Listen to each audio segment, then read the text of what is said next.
After the fiery presidential debates, we have the highly anticipated vice presidential debate. And it's going to be fascinating to watch these individuals tonight because they have hired the best of the best debate coaches and public speaking experts, and now they have to apply everything they learned under pressure, which is harder said than done. And also, there was a lot of criticism about the first debate. So we're going to see what they try and do to compensate for that particular event, especially when it comes to interrupting. Now, tonight, in order to make this a learning experience, we're going to emphasize on the positives and not politics. This isn't about endorsing any candidate. It's about mainly pointing out what they do right and the distinctions between the two so that when your big day comes, you can apply these techniques, and they are techniques, to your benefit. We're going to get started right away.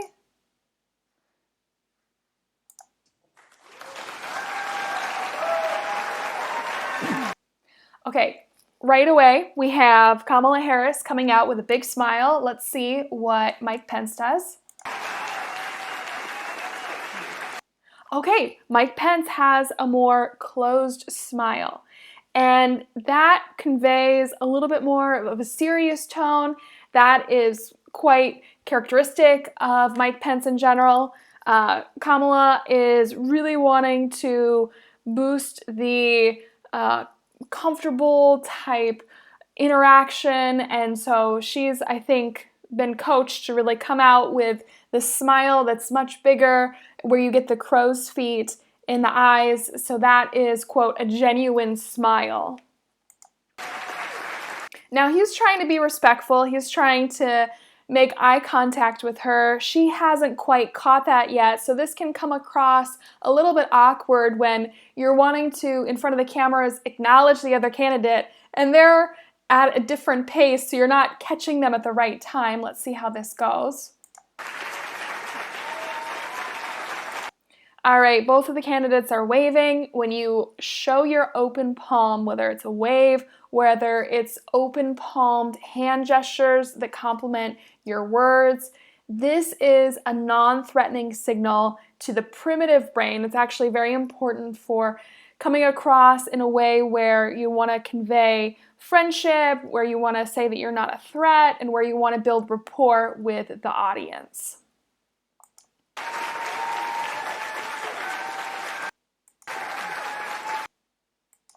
All right, we see some crow's feet from Mike Pence. No teeth yet in the smile, and a little bit more tense, but a little bit more genuine in this particular move. Thank you. There we go. He's trying to catch her, and I think they finally connect here. Oh, we get a little bit of an awkward pacing with the steps because they're both trying to interact with each other and then to go to their seats.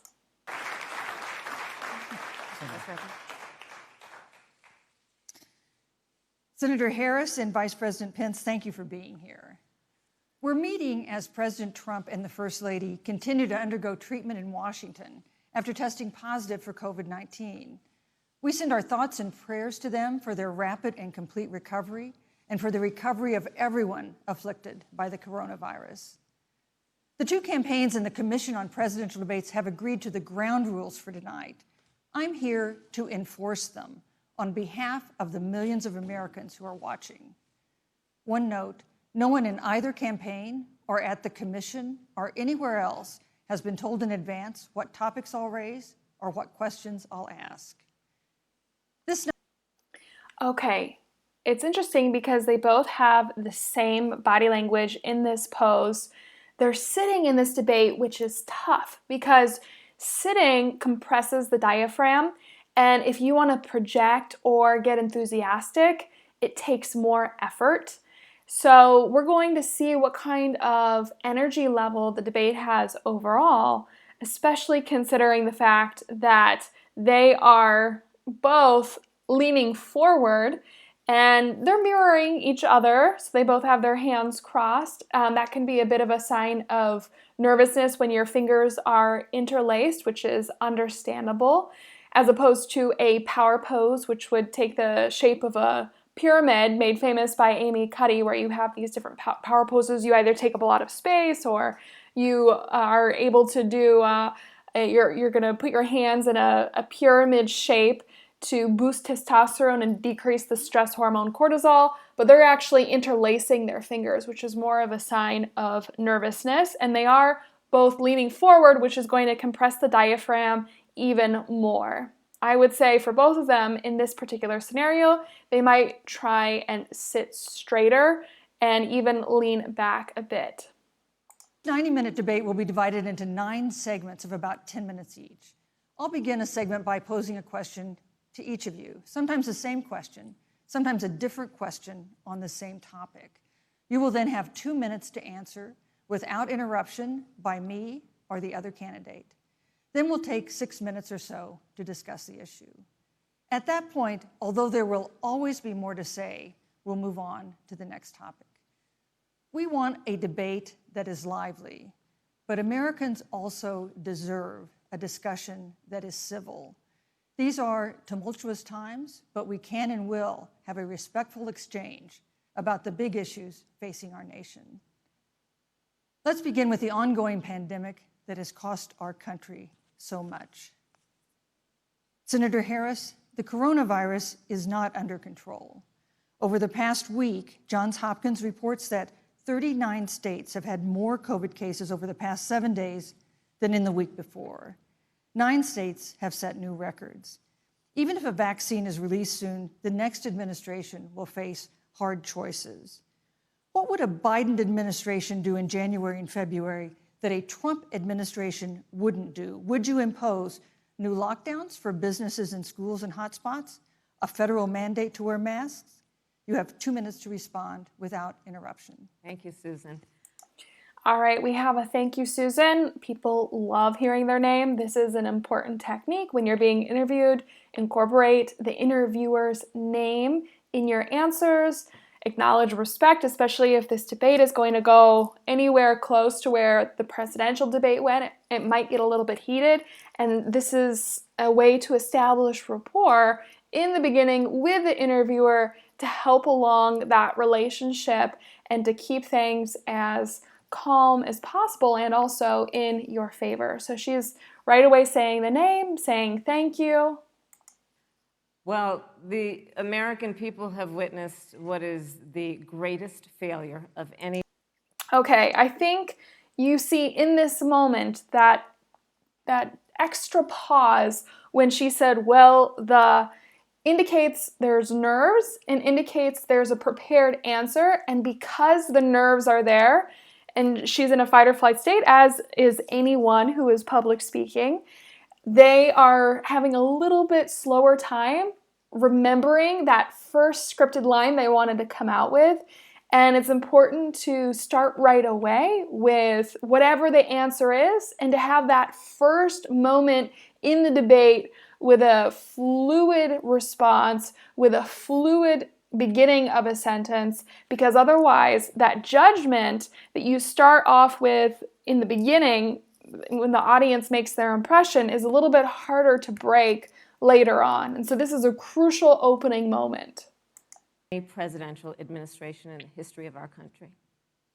Okay, and we have some head nodding to reinforce what she's saying. She is wanting to nod her head up and down, and there's a little bit of a mom slash an empathetic listener type of character that she's taking on right now with this pause that she's doing.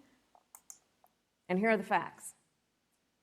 210,000 dead people in our country in just the last several months. Over 7 million people who have contracted this disease. This is another public speaking technique where when you want to make multiple points, you use some sort of point or finger to indicate which point you're on. So she's going through her fingers now, and she's saying, okay, so this is one point, this is the next point, this is the next point, And this is a visual cue for the listener that she's transitioning from one point to the next. And this is something that you can do. Also, you hear Biden do this, where he goes point number 1, point number 2. 1 in 5 businesses closed. We're looking at frontline workers who have been treated like sacrificial workers. She's coming out with numbers in these points, which is a convincing debate tactic. She's using metaphor and wanting to make what she's saying into an image. We are looking at over 30 million people who in the last several months had to file for unemployment. And here's the thing.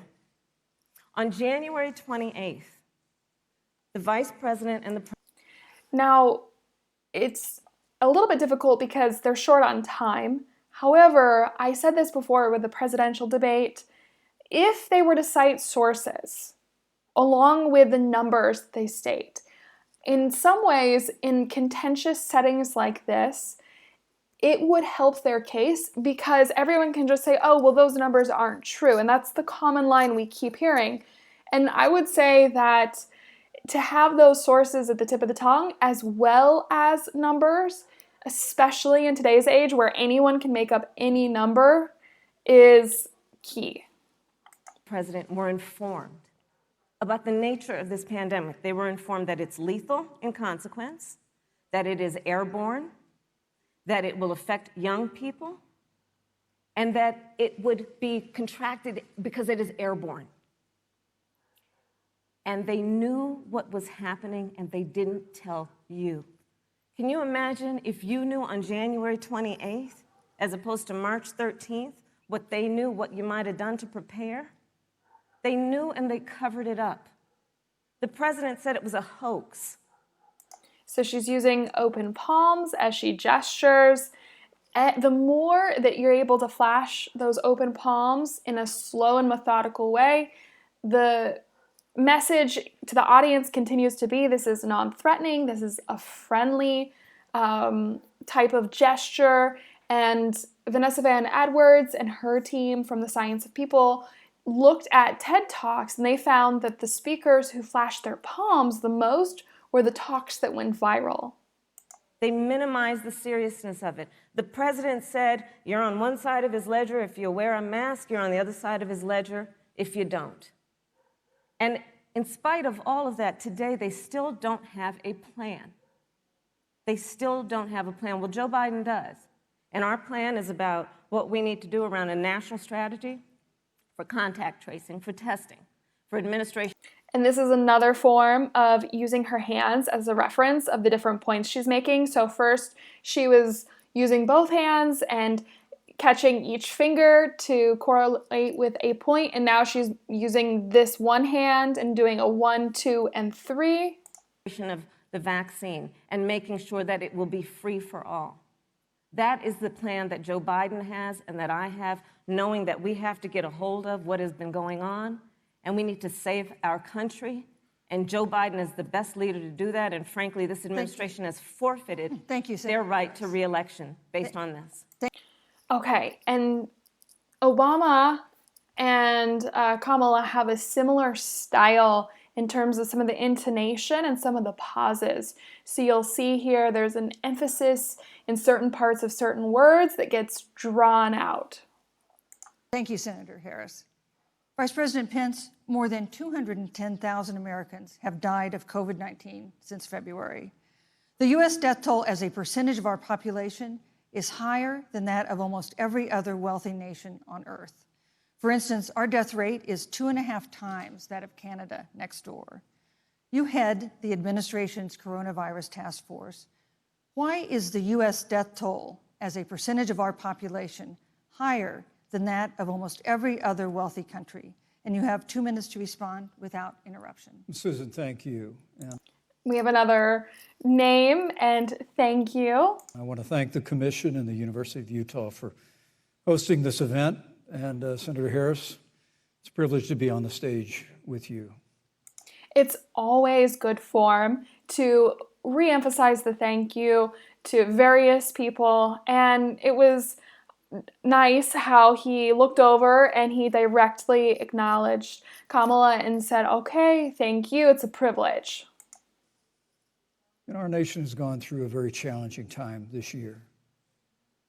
But I want the American people to know that from the very first day, President Donald Trump has put the health of America first. All right. Kamala had specific points that she was making a criticism about. In debate, one of the things that you do, and this is regardless of how you feel about either side, is you can acknowledge the truth in what the other person said, or you can say generally that you generally agree with the sentiment and then redirect the specifics to the facts that you feel are true. So Kamala Harris has her set of facts that she feels is true, and Mike Pence has his set of facts that he feels are true. Now he's going to redirect to his points. But that first acknowledgement of the sentiment of what she said is a debate tactic when you're wanting to redirect the conversation and the debate towards whatever the point is that you're trying to make.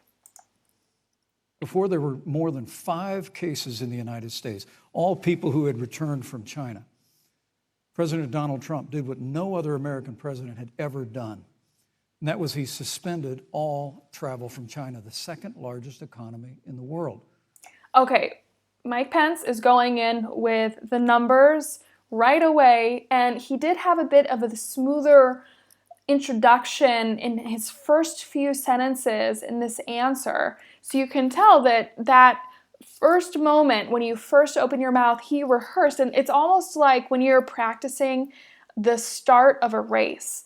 I remember when we were doing track, we would actually practice when you run off the running blocks. And that moment that you start is the same in public speaking, because you want to get the best start so you're right ahead, because if you falter your start, you could fall behind. And we didn't see that same hesitation. We saw an immediate answer. Now, he also had the advantage because he was going second. Now, Senator Joe Biden opposed that decision. He said it was xenophobic and hysterical. But I can tell you, having led the White House Coronavirus Task Force, that that decision alone by President Trump bought us invaluable time to stand up the greatest national mobilization since World War II. And I believe it saved hundreds of thousands of American lives.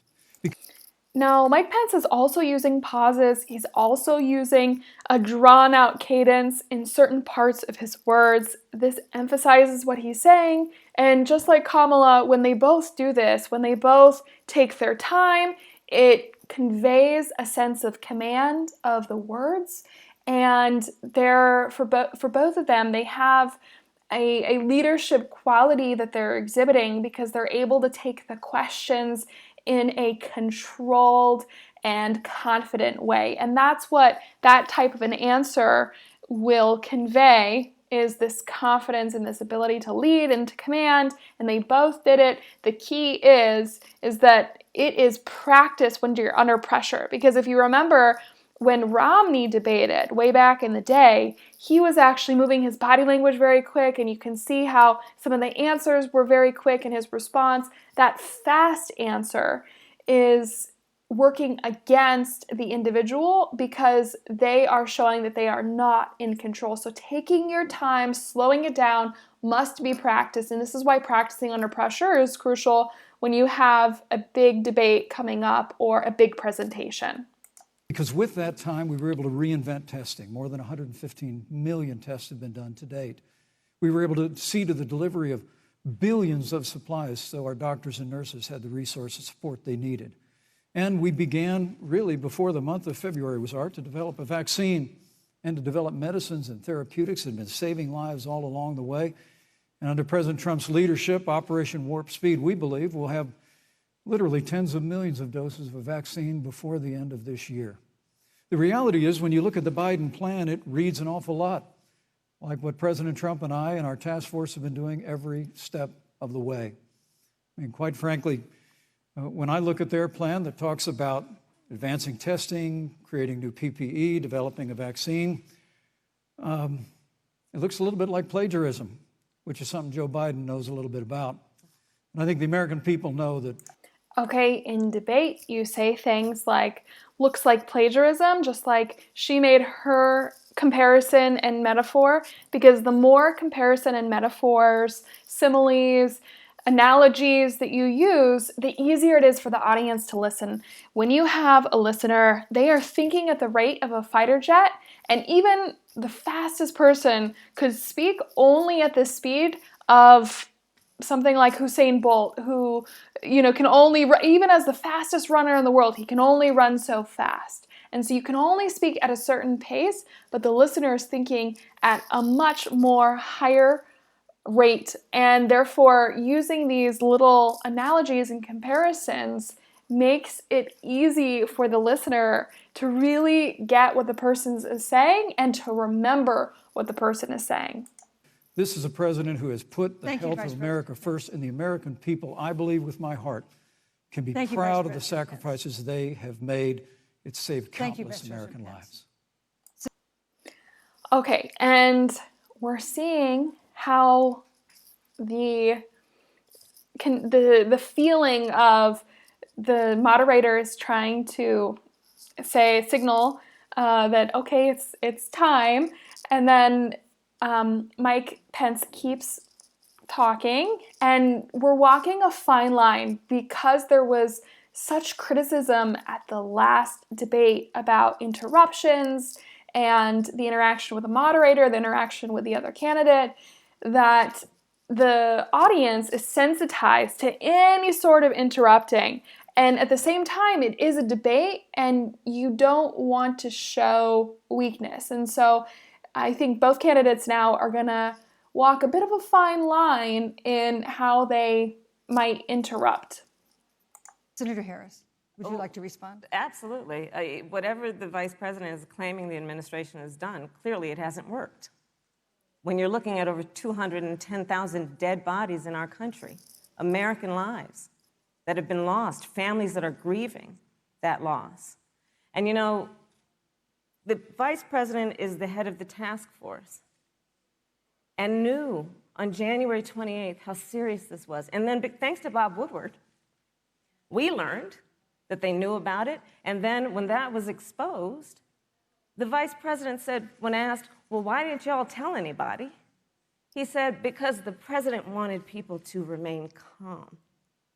Well, let's get but Susan, this is important. Susan, I want to add, Mr. Vice President, I'm speaking. I'm speaking. Ooh, so now, on the one hand, Mike Pence wants to say something, and does he interrupt? Does he not interrupt? This is a bit of a fine line to walk again after the last debate. Kamala has her hand up, and she is wanting to emphasize that she doesn't want to be interrupted. Yeah, you can have 15 more seconds, and then we'll give the vice president a chance to respond. So I want to ask the American people, how calm were you when you were panicked about where you're going to get your next roll of toilet paper? Okay, audience interaction, asking the audience to weigh in as if you were in a live presentation and they could reply. If you were on stage, you could have a question and you would ask the audience, and then that wakes up the audience and it gets them to think about what they would answer. How calm were you when your kids were sent home from school and you didn't know when they could go back? How calm were you when your children couldn't see your parents because you were afraid they could kill them? Let's give Vice President Pence a chance to respond. Vice President Pence, you have 1 minute to respond. There's not a day. Okay, so we see Kamala also go a little bit over, and that's fine, I think, for both of them because they need to finish their sentence, and it's all about being the alpha. If you are constantly saying to the moderator when they immediately say thank you, if you're immediately stopping, then that is just from a jungle type of assessment versus alpha, and not being the alpha, that would be not alpha. And so if you're applying for a leadership position, then you're going to want to display certain alpha traits, and at the same time, it can be too much which we saw in the other presidential debate. So you have to find that balance and to make sure that you still go over a little bit, but it doesn't become excessive. Day gone by that I haven't thought of every American family that's lost a loved one. Again, we have an empathetic acknowledgement of whatever the sentiment was. This is very strong in debating. It's very important to acknowledge that emotion, because emotions, whenever you're making an argument, are absolutely the fundamental ruling force. And the more you can acknowledge emotions and then come back in addition with logical or factual or different points, that is going to make the difference between you getting your point across or not. And I want all of you to know that you'll always be in our hearts and in our prayers. And he's looking directly into the camera. This is key, having that eye contact with the camera, speaking to the camera directly. They both will do this during the debate because it doesn't matter whether he's looking the moderator in the eye. We see that as him not looking at us. He needs to look into the camera so we feel like we're being addressed directly. But when you say what the American people have done over these last 8 months hasn't worked, that's a great disservice to the sacrifices the American people have made. The reality, so we have an interruption, and now they've both done it. It's just playing with fire. If I may finish, Senator. Okay, and then he has his hand up now, just like she did, and is requesting to finish. So does that work? Is that important to have that interruption so that the audience hears your point? I don't know, you'll have to decide, but it's just a little bit of an extra difficult choice to make after there was so much press before about interrupting. The reality is, Dr. Fauci said, everything that he told the president in the Oval Office, the president told the American people. Now, President Trump, I will tell you, has boundless confidence in the American people, and he always spoke with confidence that we'd get through this together. Now he's referencing an expert. Whenever you can reference an expert, that helps. And also, whenever you put trust, for example, in this case, in the American people, that's a strong argument. But when you say it hasn't worked, when Dr. Fauci and Dr. Birx and our medical experts came to us in the second week of March, they said if the president didn't take the unprecedented step of shutting down roughly half of the American economy, that we could lose 2.2 million Americans.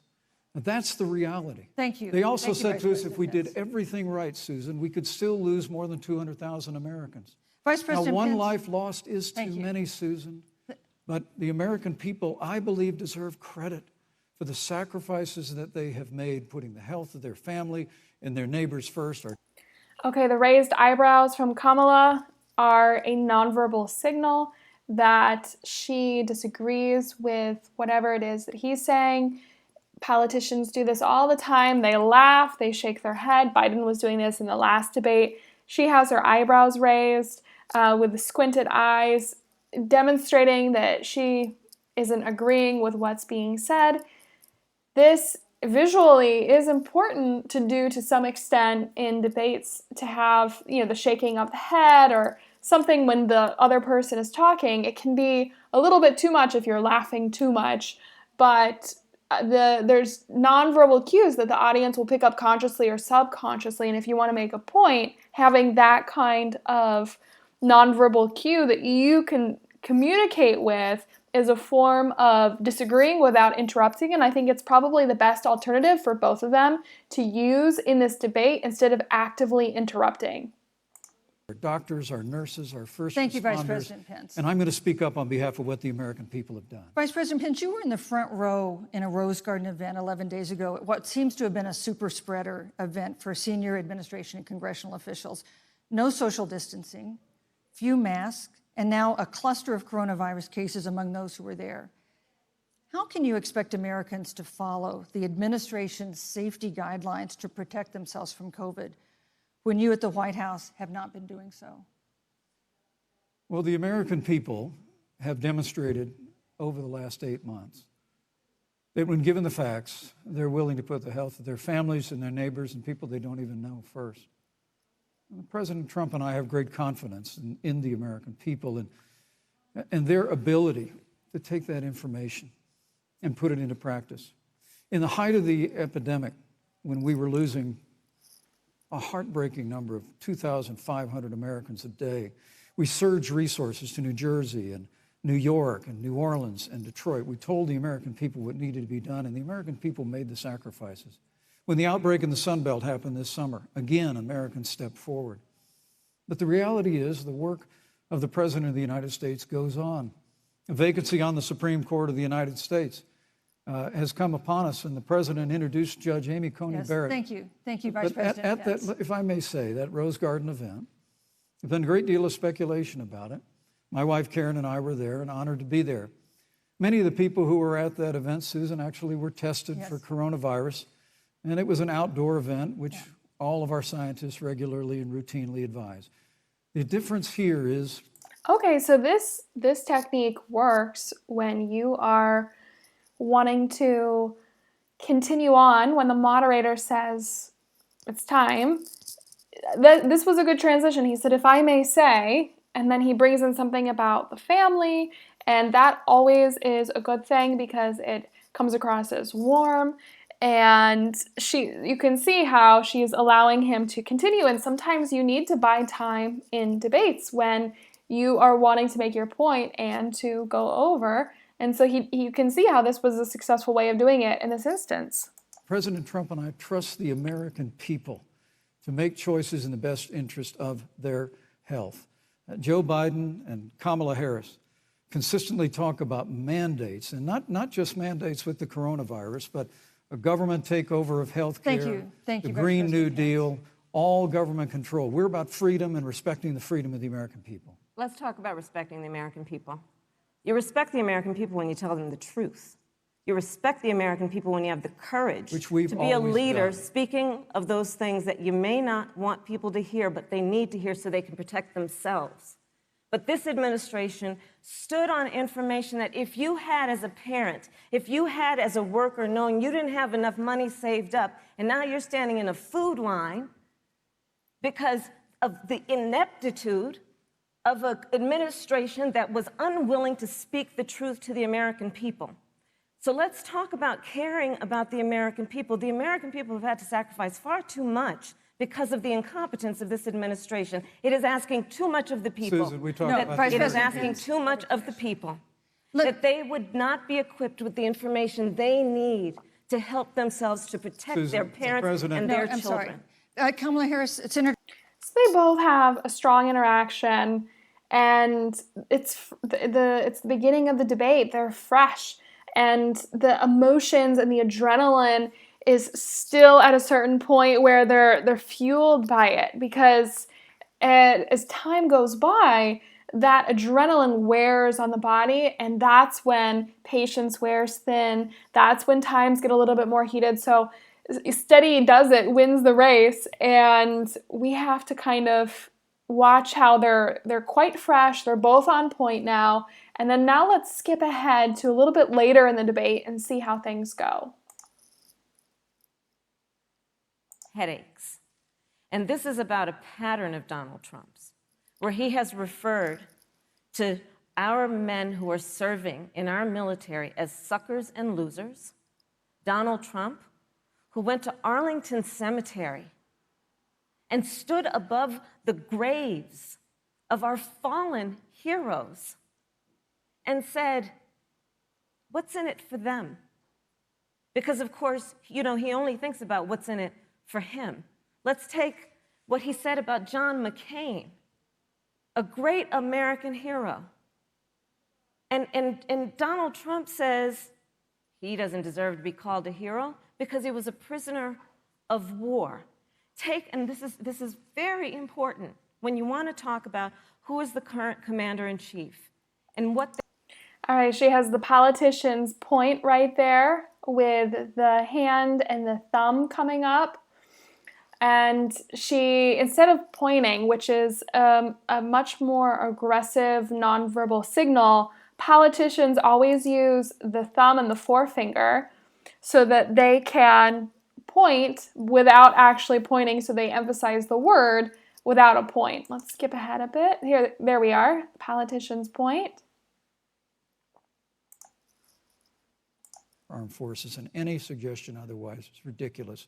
Thank you, Vice President Pence. The American people deserve, Susan, the American people deserve to know. Vice President Pence, I did not, excuse me, Susan, the I did American not people create deserve the to know rules for tonight. Joe Biden. Your campaigns agreed to the rules for tonight's debate with the Commission on Presidential Debates. I'm here to enforce them, which involves moving from one topic to another, giving roughly equal time to both of you, which is what I'm trying very hard to do. Go right ahead. So I want to go. Okay, and this is where a little bit more interrupting happens. He has that comment, go right ahead. This is exactly the moment where you can see that fight or flight response has built up all of these stress hormones in the body. And so both of them are getting to the point where maybe they interrupt a little bit more, maybe they say things a little bit funny.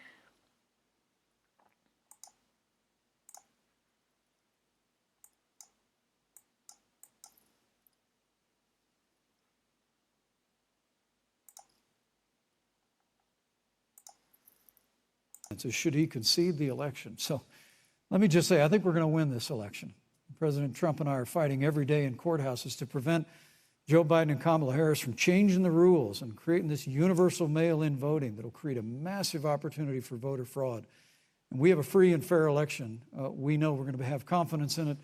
And I believe in all my heart that President Donald Trump's going to be reelected for 4 more years. You know, I've written all the questions that I've asked tonight, but for the final question of the debate, I'd like to read a question that someone else wrote.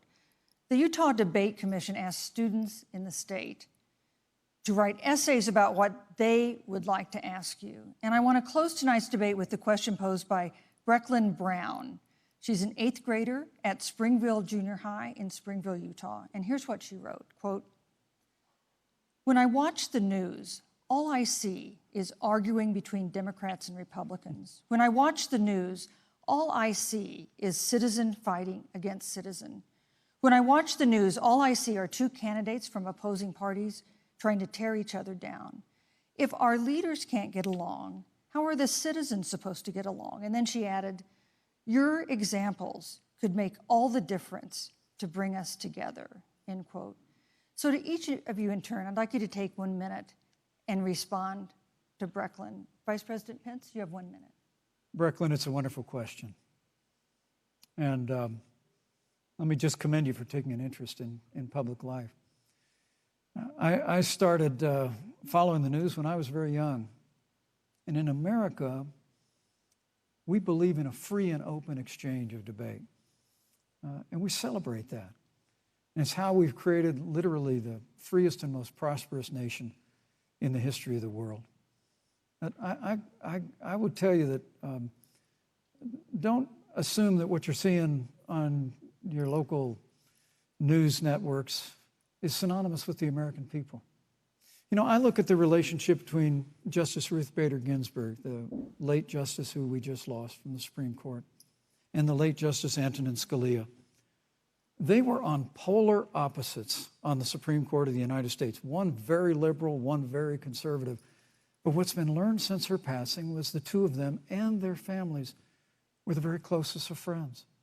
I mean, here in America, we can disagree. We can debate vigorously, as Senator Harris and I have on this stage tonight. But when the debate is over, we come together as Americans. And that's what people do in big cities and small towns all across this country. So I just want to encourage you, Brecklin. I want to tell you that we're going to work every day to have government as good as our people. And the American people each and every day love a good debate. We love a good argument. But we always come together and are always there for one another in times of need. And we've especially learned that through the difficulties of this year. Very important to use an example. It was probably an example that he had in his pocket because it was quite fitting to the question and it was very well said.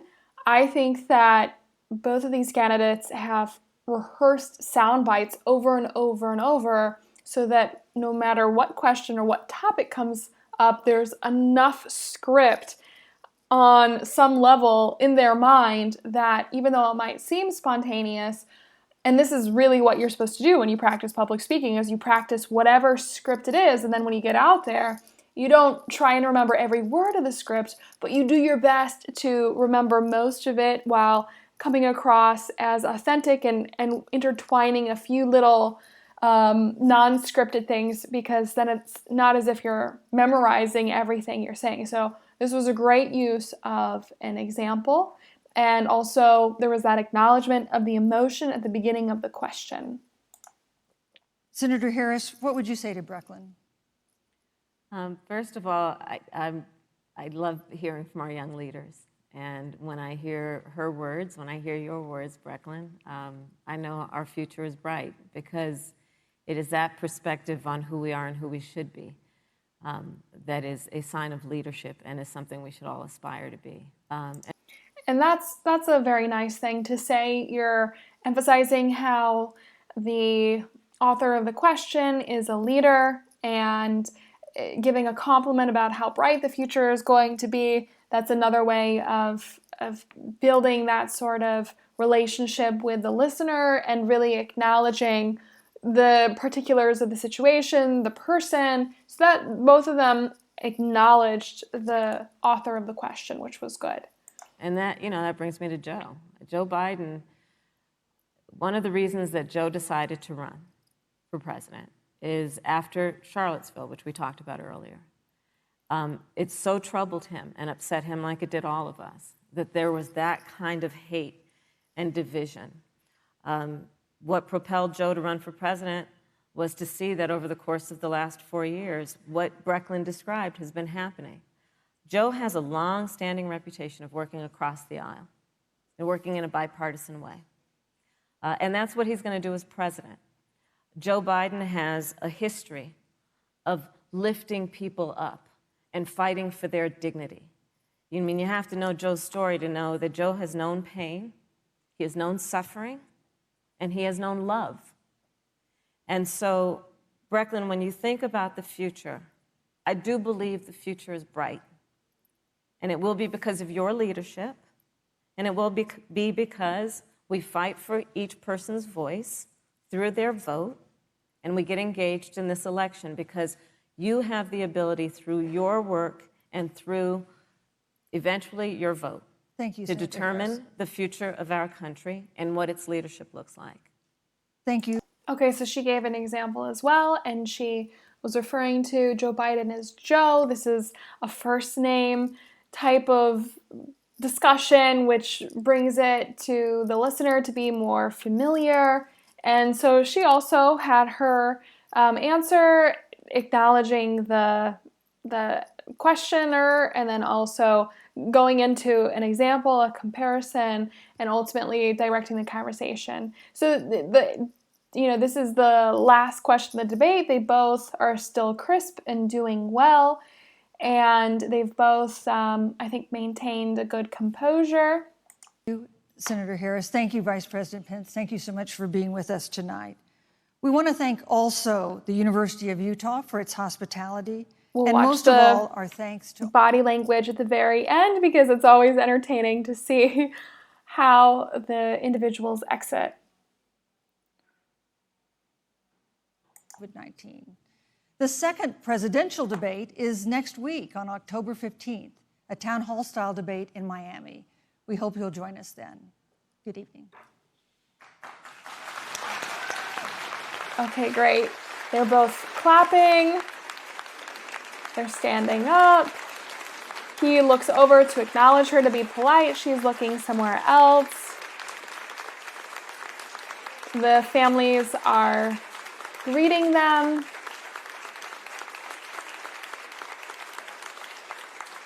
Now they stand together, waving again, smiling.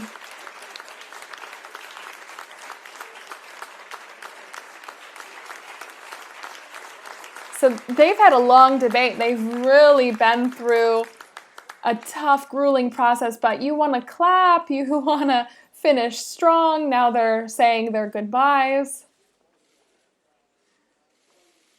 and thanking the moderator. So overall, I think both of them leave confidently, leave in command with some fascinating answers to questions. We learned some interesting points tonight. It's now going to be, after this, very much interesting to see the next presidential debate, see how that ends up taking shape, and we will eagerly wait for that. And make sure you comment below what your favorite lesson was for tonight. Thanks so much for joining, and until next time.